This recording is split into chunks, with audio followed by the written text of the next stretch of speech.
बादशाह था, उस बादशाह का नाम था सीजर। सुना है आपने नाम? Julius Caesar.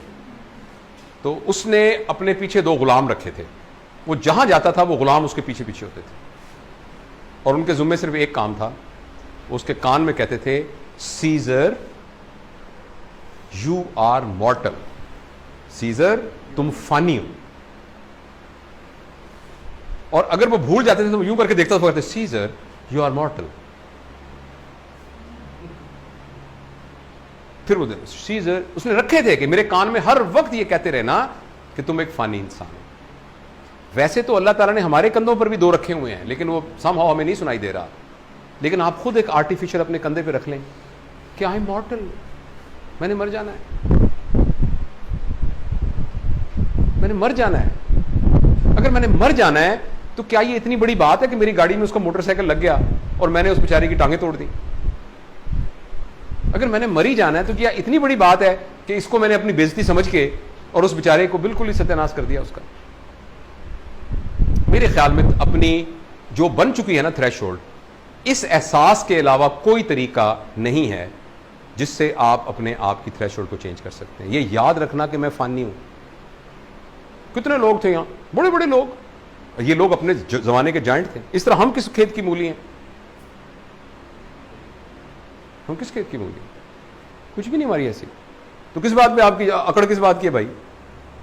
छलांगे किस बात की मार रहे हैं आप? दुश्मनियां किस बात की ले रहे हैं? अगले को तबाह करने के मंसूबे कैसे बना रहे हैं? नफरतें कैसे पाल रहे हैं हम, जब आप हैं ही मॉर्टल?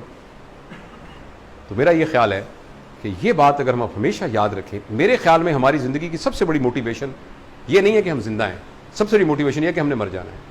यह हमारी जिंदगी की सबसे बड़ी मोटिवेशन है।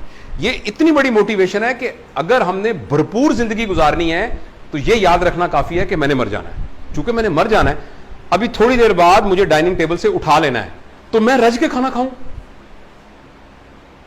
तो ये कितनी बड़ी मोटिवेशन है कि मुझे थोड़ी देर बाद कमरे से बाहर निकाल देना है, तो लिहाजा मैं रज के खाना तो खाऊं। आप एक सोने की कान में आए हैं, 2 घंटे में जितना सोना निकाल सकते हैं निकाल लें, 2 घंटे बाद आपको यहां से बाहर ले जाना है। कितनी बड़ी स्टिमुलस है आपके पास। तो आपने मर जाना है। कितना बड़ा स्टिमुलस है कि हम इसके अंदर मोहब्बत पालें, इसके अंदर गुस्सा ना करें, हम लोगों के साथ ताल्लुकात बनाएं, यहां खुशियां बिखेरें, इस जिंदगी को खूबसूरत बना के जाएं, इस माशरे को बेहतर बना के जाएं, यहां लोगों के दिलों में हुक्मरानी करके जाएं, इसलिए कि हमने मर जाना है। कितना बड़ा स्टिमुलस है। इस स्टिमुलस को हम याद नहीं रखते हर वक्त। ये हमें कुछ कचकोरे लगा तो रहा है मगर हमें वो याद नहीं है। तो थ्रेशोल्ड हमारी बड़ी जबरदस्त हो जाएगी अगर हम इस बात को हर वक्त याद रखें कि मैंने मर जाना है। और ये बच्चों को सिखाएं शुरू से, बचपन से। बेटा आपको पता है ना कि हम सबने मर जाना है। दादा अबू नहीं है अब इस दुनिया में, उनके अबू तो बहुत पहले चले गए थे, तो हम आपसे पहले हम भी चले जाएंगे, so that they are ready to face it. और फिर आप भी चले जाएंगे, फिर आगे आपके बच्चे आएंगे। ऐसा ही होता आ रहा है हमेशा। ये आपने इन बच्चों को शुरू से उनके अंदर डालना चाहिए ये बात, ताकि उनको जिंदगी की अहमियत पता लगे। उनको ये पता लगे कि जिंदगी इतनी कीमती है कि इसको नफरतों के भेड़ नहीं चढ़ाना, मैंने मुकाबलेबाजियों में नहीं जाना। मुकाबला, उसकी सीनियरिटी इधर होगी, उसकी सीनियरिटी होगी, वो पहले एपी बन गया, मैं एपी नहीं बना, उसकी 2 दुकानें हो गई, उसके 4 सूट है, मेरे 3 सूट है, उसकी पेटी 6 फुट्टी थी, मेरी 4 फुट्टी है। आप हंस रहे हैं ना, लेकिन ये वो सारी बातें हैं जो हमारी जिंदगी को गवर्न कर रही होती हैं।